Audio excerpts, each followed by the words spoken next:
Hindi medium का जो result आ रहा है उसमें भी कमी देखने को मिल रही है। क्या ऐसे कारण हो सकते हैं? ये कि हिंदी मीडियम में आपने कहा कि दिनानुदिन रिजल्ट कम हो रहा है। This is the open fact, सभी लोग जानते हैं। हमने 3 साल का भी बेसिक फाउंडेशन का कोर्स रखा है। हमारा 12th के बच्चे बहुत सारे एडमिटेड हैं। हिंदी माध्यम के ऑल इंडिया फर्स्ट टॉपर और सेकंड टॉपर हम हिस्ट्री में दे पाए। तो अब वो टॉपर के जो मार्क्स हैं वो इंग्लिश मीडियम के फर्स्ट एंड सेकंड टॉपर से ऑप्शनल में ज़्यादा है हिस्ट्री में। तो अगर इतना बड़ा मिरेकल ऑप्शनल में हो सकता है तो जीएस में क्यों नहीं हो सकता है? हम अगर ये कहें कि भाई हिंदी माध्यम के लड़के उतने कॉम्पिटेंट नहीं कि वो नहीं ला सकते तो गलत है, क्योंकि अगर ऑप्शनल में वो ला पाए तो जीएस में भी ले आएंगे। तो बार बार सोचने से क्या होगा, तुम्हारे दिमाग की क्षमता बढ़ती जाएगी। कहते हैं जैसा भी लिखो यार, तुमको 150 वर्ड्स में लिखना है ना, शुरू में तुम 100 वर्ड्स में ही लिखो। तुमको लगता है ना मैं बहुत बोगस लिख रहा हूँ, ठीक है, तुम बोगस से ही शुरू करो, पहले कलम तो पकड़ना सीखो। दोस्तों नमस्कार, आप सभी का स्वागत है। आज हमारे साथ एक ऐसे चेहरे हैं जिनके लिए कोई हमें इंट्रोडक्शन की ज़रूरत नहीं है। जब भी यूपीएससी का नाम सामने आता है तो सबसे पहले सर का नाम सामने आता है, और कई आईएएस, कई आईपीएस, कई एसडीएम जितने भी बने हैं बहुत सारे दे चुके हैं सर। आज हम कुछ सवाल हैं आप लोगों के जो कमेंट के द्वारा पूछे जा रहे थे। टीचर्स डे से कुछ सवाल थे जो जहन में हमारे भी चल रहे थे, कैसे पूछें सर से। टाइम निकाला, सर से पूछा, कुछ समय चाहिए 5-6 मिनट का। उसमें वो 4-5 सवाल आपने पूछे हैं कि टीचर्स डे पे आखिरकार क्या क्या सर ने ऐसा दे दिया है जिसके बारे में पूरे मार्केट में उसी के बारे में चर्चा चल रही है। और इतने कमेंट आप लोगों ने किए, हमारे ऊपर भी बोझ था, वो कमेंट पूरे करना हमारा ज़रूरी था। सर बहुत बहुत स्वागत है। थैंक यू सर, जो टीचर्स डे का अनाउंसमेंट हुआ उसमें क्या ऐसा आपने कह दिया छात्रों के लिए कि छात्र लगातार पूरे कमेंट उसी के बारे में कि मणिकांत सर से टाइम निकालिए, कुछ पूछिए, क्या है सर? एक्चुअली देखिए, हमने बच्चों से पहले प्रॉमिस किया था, क्योंकि बहुत समय से बच्चे एक सवाल उठा रहे थे कि सर आपका कोर्स बहुत अच्छा है लेकिन महंगा है, हम अफोर्ड नहीं कर पा रहे। अच्छा। तो आप एक चीज़ तो जानते ही हैं कि ऑफलाइन में जितना इंफ्रास्ट्रक्चर कॉस्ट है, टीचर भी अगर अच्छे क्वालिटी के टीचर्स हों तभी जाके अच्छी तैयारी हो पाती है, तो उसका भी पेमेंट बहुत ज़्यादा होता है। और इसके अलावा आप जानते हैं कि और भी बहुत सारे लॉजिस्टिक सपोर्ट हैं, मेंटरशिप का सपोर्ट होता है, स्टाफ का सपोर्ट होता है, बैक चैनल जो आप कहते हैं R&D का सपोर्ट होता है। तो whole affair is going to be costly. तो हमने अभी जो ऑफलाइन में रेट रखा है वो भी मार्जिनल प्रॉफिट पर ही रखा है, लेकिन फिर भी बच्चों के लिए हेवी हो रहा था। तो फिर बच्चे बार बार कंप्लेन कर रहे थे। फिर ऑनलाइन में भी हमने रखा तो एक सब्सटेंशियल अमाउंट रखना पड़ा, क्योंकि वहाँ पर भी तो सर्वर वगैरह का कॉस्ट हो जाता है। तो बहुत समय से मेरे दिमाग में एक भूचाल चल रहा था कि कुछ बच्चों के लिए करूं। स्टूडेंट्स का भी डिमांड बार बार आ रहे थे। मैं यूट्यूब चैनल के ऊपर भी मेरे स्टाफ बता रहे थे कि स्टूडेंट्स बार बार कमेंट करते हैं कि सर आपका कोर्स थोड़ा और सस्ता होता। तो इस बार हमने क्या किया कि हमने कुछ उस तरह के लॉजिस्टिक सपोर्ट किए। बैठ के हम लोग पूरी जो हमारे R&D से लेकर और जितने भी हमारे बैक चैनल से काम करने वाले लोग थे, हमारे जितने टीम मेंबर्स थे, हम लोगों ने बहुत महीनों, लगभग 1 मंथ तक जद्दोजहद करने के बाद फिर हमने बहुत सारे चीज़ों में हमने कहा क्वालिटी से कटौती नहीं होगी, स्टडी मटेरियल से कटौती नहीं होगी, अध्ययन सामग्री और क्वालिटी ऑफ टीचिंग वो सेम टू सेम है जो हमने क्लास में दिया है बच्चों को। क्वालिटी से भी कोई कटौती नहीं, और कोर्स जो दिया जा रहा है लगभग। हाँ, तो हमने आपको कहेंगे, आपके मन में क्यूरियोसिटी होगी फिर हम पैसा कम कैसे कर पाए।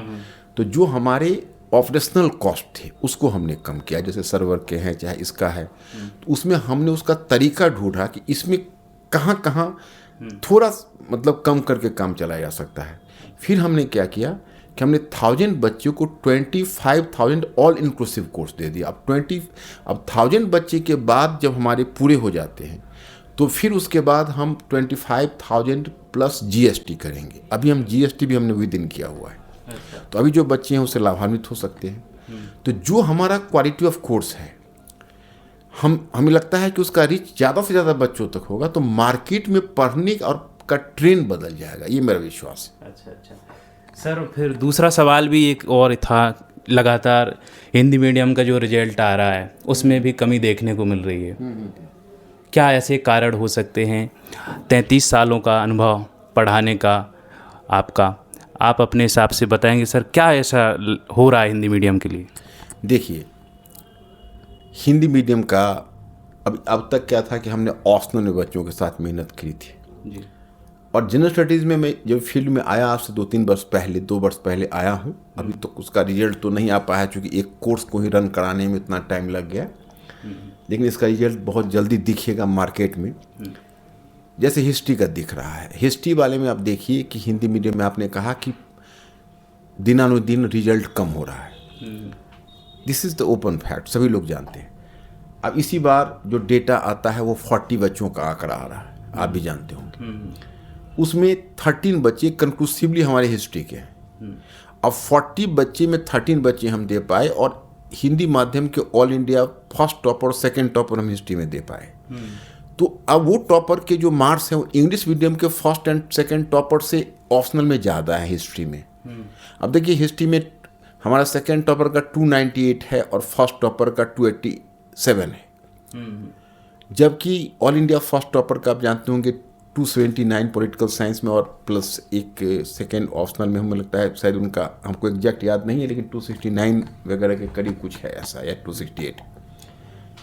तो अगर इतना बड़ा मिरेकल ऑप्शनल में हो सकता है तो जीएस में क्यों नहीं हो सकता है? हम अगर ये कहें कि वह हिंदी माध्यम के लड़के उतने कॉम्पिटेंट नहीं कि वो नहीं ला सकते तो गलत है, क्योंकि अगर ऑप्शनल में वो ला पाए तो जीएस में भी ले आएंगे।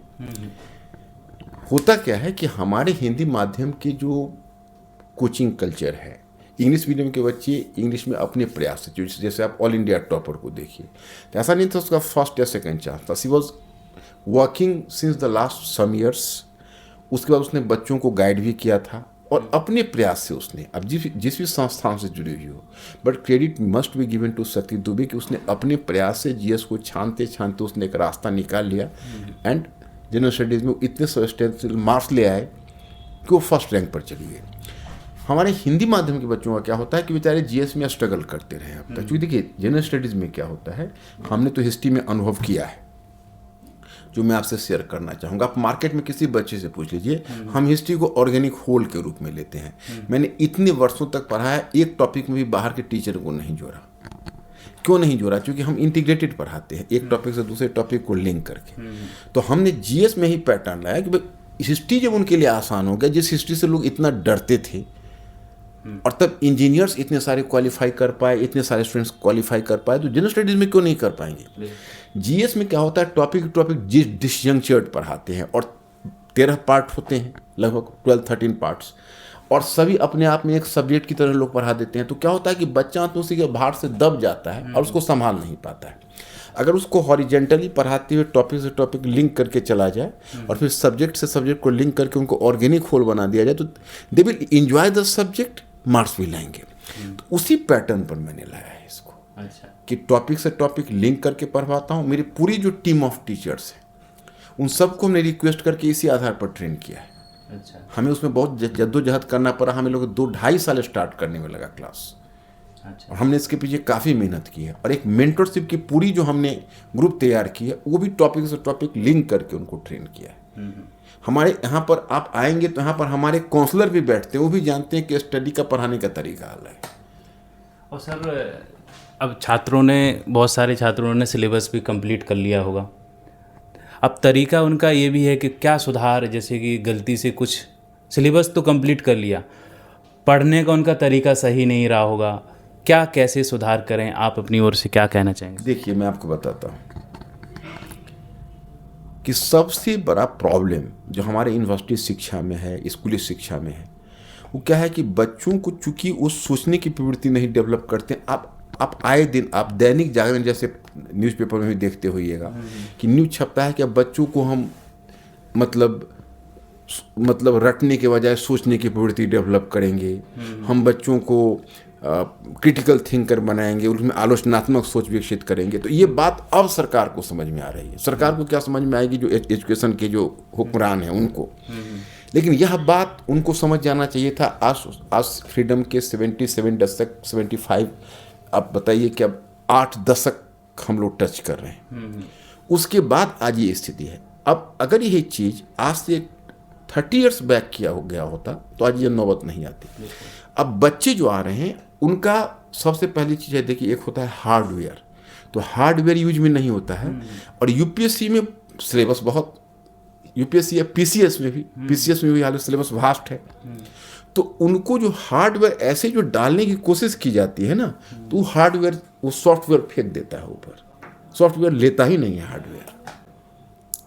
और ये समस्या आती है साइंस के बच्चों में। दूसरी समस्या है उनमें क्या है कि सोशल साइंस में ढालने में उनको दिक्कत है, और जो प्योरली सोशल साइंस के उन बेचारों की पढ़ाई हुई नहीं यूनिवर्सिटी में। तो हम दोनों स्तर पर काम कर रहे हैं, हार्डवेयर को भी मजबूत बनाना और सॉफ्टवेयर को। आप कहेंगे भाई आप हार्डवेयर कैसे बनाएंगे, क्योंकि मन में क्यूरियोसिटी होगी। बिल्कुल। तो बच्चों को जब देखते हैं कि बार बार हम कहते हैं बौद्धिक जुगाली करिए, उनको हम समझाते हैं कि देखो बच्चे, तुम डब्बे में कुछ डालते हो तो क्या होता है कि जब तुम्हारे डब्बे से वो ओवरफ्लो करने लगता है तो क्या करते हो, डब्बे को हिलाते हो तो फिर जगह बनती है। उसी तरह जब जब पढ़ोगे, आप पढ़ने के बाद आप थोड़ा सोचोगे तो सोचते सोचते दिमाग की कैपेसिटी सुपर कंप्यूटर से कम नहीं है, लेकिन उसको यूज करना पड़ता है।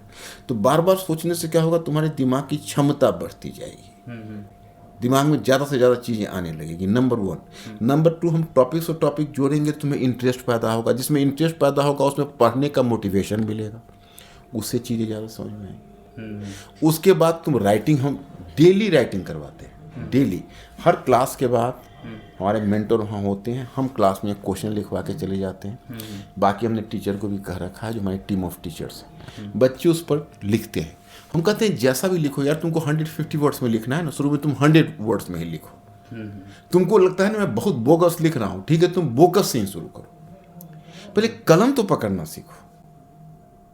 ऐसे ऐसे करके समझा के हमने 3 साल का भी बेसिक फाउंडेशन का कोर्स रखा है। हमारा 12th के बच्चे बहुत सारे एडमिटेड हैं। अच्छा। 2 साल का कोर्स रखा है और 1 साल का कोर्स, 3 साल तक का भी कोर्स, 3 साल का भी कोर्स रखा है। क्योंकि मुझे ऐसे बच्चों जो क्लास 12th से आए हैं, उनको मैं 3 साल इन्वॉल्व करना है। जो तो ग्रेजुएशन तक नहीं करते हैं तब तक वो ग्रेजुएशन भी कर रहे हैं, और उनको हम साथ ही साथ इन्वॉल्व कर रहे हैं। अच्छा। तो और मार्केट में हमने 25,000 का कोर्स दिया है। वो कोर्स अगर ज़्यादा से ज़्यादा बच्चा लेता है तो वो कहीं किसी और जगह कोचिंग की हुई हो तो अभी कोई बहुत बड़ा अमाउंट नहीं है, वो उसको अफोर्ड कर ले। अच्छा। और वैसे बच्चे जिन्होंने कहीं कोचिंग की हुई है तो उसमें भी हम इंस्टॉलमेंट कर देंगे। हमारा बस एक ही मकसद है कि मार्केट में लोगों की सोच को बदलो। वो पहले कुएं से बाहर तो निकल के आए, देखे तो दुनिया कि आज तक उनको क्या पढ़ाया जा रहा है और सच्ची पढ़ाई क्या होती है। सर, वीडियो देख के भी बहुत सारे छात्र ये बोलेंगे कि डेमो लेना है, और उनको ये भी डर रहता है कि इतनी बड़ी कोचिंग है, इतना बड़ा फेस है, डेमो की सुविधा होगी नहीं, डायरेक्ट एडमिशन का क्या कैसा है सर? नहीं, बिल्कुल आके वो बैठे, हम तो डेमो को बहुत खुशी से, डेमो हमारे यहाँ परमिटेड है, उसमें तो ले, वो अपनी तरफ चारों तरफ से परीक्षण कर ले। लेकिन सिर्फ यही मैं उनको मैसेज देना चाहूँगा, किसी के वर्बल एश्योरेंस से ना ले। जैसे इसी जगह पर क्या होता है कि कोई बच्चा को लोग एडमिशन के समय तो बहुत सारा गलत वादे कर देते हैं, और फिर उनका रुख बदल जाता है। तो आप कहेंगे फिर हम पर बच्चा कैसे विश्वास करेगा? तो हमारे 33 इयर्स की क्रेडिबिलिटी पर भरोसा करें। अगर मैं 33 वर्षों में हिस्ट्री के बच्चों के साथ जब मैंने न्याय किया है, तो जीएस के बच्चों के साथ में अन्याय कैसे होने दूंगा? बिल्कुल। तो इसलिए इंसान की प्रवृत्ति होती है, क्रेडिट होती है। हमारे बारे में लोग कहते हैं कि उन्होंने मेहनत ज़्यादा की और पैसे कम अर्न किए, क्योंकि इसी मार्केट में ऐसे लोग हैं जो बहुत कम मेहनत करके बहुत ज़्यादा पैसा अर्न किया। सम्मान बहुत कम है सर आप। ये तो बच्चों का खुशी होती है, खुशी होती है बच्चों का, क्योंकि बहुत दूर दूर से बच्चे कहीं प्रोफेसर हैं, आईएएस हैं, आईपीएस हैं, प्रोफेसर भी हमारे बहुत सारे स्टूडेंट्स, बहुत सारे डिपार्टमेंट के हेड हैं, और बड़े गर्व से अपने बच्चों को कहते हैं कि मैं उनका शिष्य हूँ। बड़ी खुशी होती है। वास्तव में बच्चों ने आदर तो काफ़ी दिया है, इसमें कोई शक नहीं। तो सभी के लिए सर मैसेज क्या देना चाहेंगे सर, सभी छात्रों के लिए? बहुत सारे छात्र ऐसे भी होते हैं डिमोटिवेट हो जाते हैं, एक बार नहीं हुआ, 2 बार नहीं हुआ, हताश हो जाते हैं, और सबके पास तो पैसा नहीं होता है, बहुत सारी स्ट्रगल भी करते हैं, उनके लिए क्या कहना चाहेंगे सर? देखिए, जब तक आप शिक्षा को वर्बल नॉलेज की तरह और फैक्ट्स की तरह लेंगे, तब तक हर विफलता के बाद आपको निराशा आएगी। मैं मान के चलता हूँ कि अगर आपको शिक्षा के माध्यम से, अगर आपको सही मायने में आपने अध्ययन किया है, तो हो सकता है जिस एग्जामिनेशन के लिए आप एग्ज़ाम दे रहे हो उसमें आपको सफलता ना मिले, लेकिन आपको ना तो शिक्षा बर्बाद गया, ना पैसा बर्बाद गया, ना मेहनत बर्बाद गई। तो फ्रस्ट्रेशन का तो सवाल ही मत रहने दीजिए। वो आपका यूज होगा और रचनात्मक यूज होगा, और लाइफ में आप फिर पीछे पलट के नहीं आएंगे अगर आपने सच्ची पढ़ाई की हुई है तो मैं उनको यही संदेश दूंगा कि हिम्मत ना हारे। बस अगर एक एग्जाम में वो मिस भी कर जाते हैं तो उनके सामने बहुत सारे विकल्प खुले हुए हैं, उनके नॉलेज का उपयोग हो पाएगा। बस केवल एक सही शिक्षा प्राप्त करने की कोशिश करें। धन्यवाद सर, बहुत बहुत धन्यवाद, आपका कीमती समय दिया। तो दोस्तों, ये थी वो सारी बातें जो आप लोगों ने कमेंट में छोड़ी थी, और हमारा ये कर्तव्य हो जाता है कि आप लोगों के जो डाउट थे वो पूरे करें। सर ने अपना कीमती समय दिया, उनके लिए बहुत बहुत धन्यवाद। हमारी मुलाकात अगले वीडियो में, तब तक के लिए नमस्कार।